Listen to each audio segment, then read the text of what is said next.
if you're not colorblind, and you can see the difference, the yellow one is the same direction turning matrix.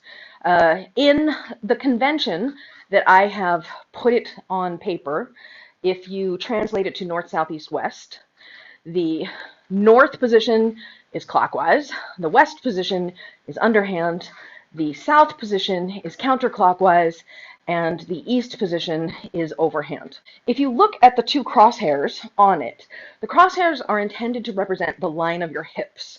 So if we think of, and this diagram is predominantly, while I would say the basic rules of poi engage with the 6 planes of a box, the front, the back, the right side, the left side, the floor, and the ceiling. While it engages with those, for the purposes of this diagram, presently, we are talking only about the 4 vertical walls, the right wall, the left wall, the front wall, and the back wall.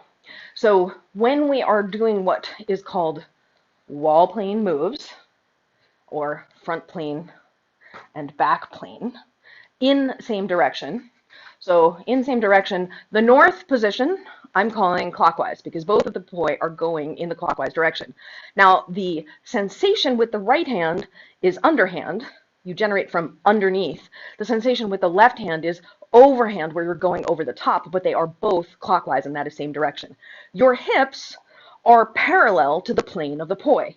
This is also true in the other so-called wall plane, or what's now my front plane, or what was my back plane here, where the poi relative to the artist, okay, so my personal naming convention is I name the direction based on what you see on the plane as you are looking at it. So I would not call this, actually it's easier to demonstrate from here. So I would call this clockwise.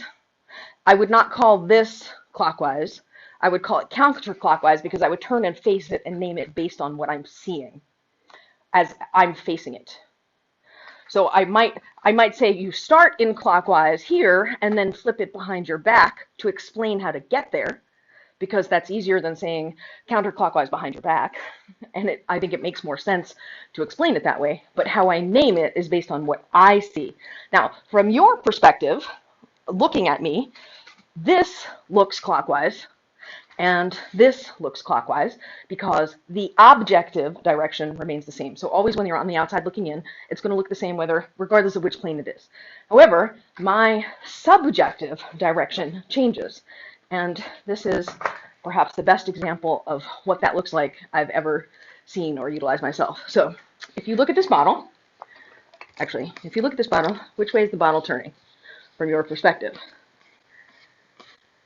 So yes, this is clockwise. It's going clockwise from your perspective. Now I'm not going to do anything different except I'm going to turn it with my thumbs, and now I'm going to rotate my body 180 degrees. Which way is it turning now from your perspective? You'll notice it. Yes, you'll notice it's counterclockwise. Now the bottle still objectively is turning the same way no matter which way I face. You are the label. If the label's looking that way, it's going to look like it's turning clockwise. If the label's looking this way, it's going to look like it's turning counterclockwise, even though from the outside perspective looking in, there's no difference. One of the reasons I think that bottle metaphor is useful is if you get to a point where you're trying to educate other people about how this is different than this, when they're seeing the same thing, now you have a really great physical example that you can show them that I think helps solidify it. What I was getting at here is, if we're in clockwise or in counterclockwise, the front plane or the back plane, you'll notice that my hip line, the plane of my hips, which is the x-axis on the diagram, is going this way, and it's parallel to the plane of the poi. So if you look at the diagram, the crosshair, the place in the center of the crosshair is where I am standing. The line, the x-axis, is representing the line of my hips. The arrow represents how I'm facing. So if the arrow is pointing to the south position, you'll see counterclockwise. If the arrow is pointing to the north position, you'll see clockwise.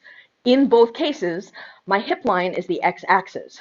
Versus if my head is facing, so the arrow is meant to represent my nose, So my nose is facing to the east position, and my hip line is the y-axis. This is what I call side plane overhand. And if my nose is facing the west position and my hip line is the y-axis, this is what I would call underhand. Now, other people will call this is backward, and they'll call this forward, or forward and reverse. And I know that other people will call the side plane wheel plane. I personally think wheel plane is confusing because in the old days, we used to call this the wheel of death before buzzsaw stuck. And I think personally this looks more like a wheel than this does, or this does. So I prefer to name it based on the orientation relative to your body. Oh, it's on my side. And then another part of my naming convention is when my right poi is spinning on the right side, I would call it the home side. When the right poi is spinning on the left side, I would call it the away side. This is true if I'm doing it in a wall plane or wheel plane, which I just was doing. So when I'm doing it side plane like this, home, away, home, away. So same is true for the left hand, home, away. But then this is also true in the wall plane, right? So this is home, this is away. This is home, this is away. So for example, if I'm teaching a 4-petal anti-spin flower, away, top, home, bottom, away, top, home, bottom, away, top, home, bottom. That's the breakdown of the, uh, the actual diagram itself.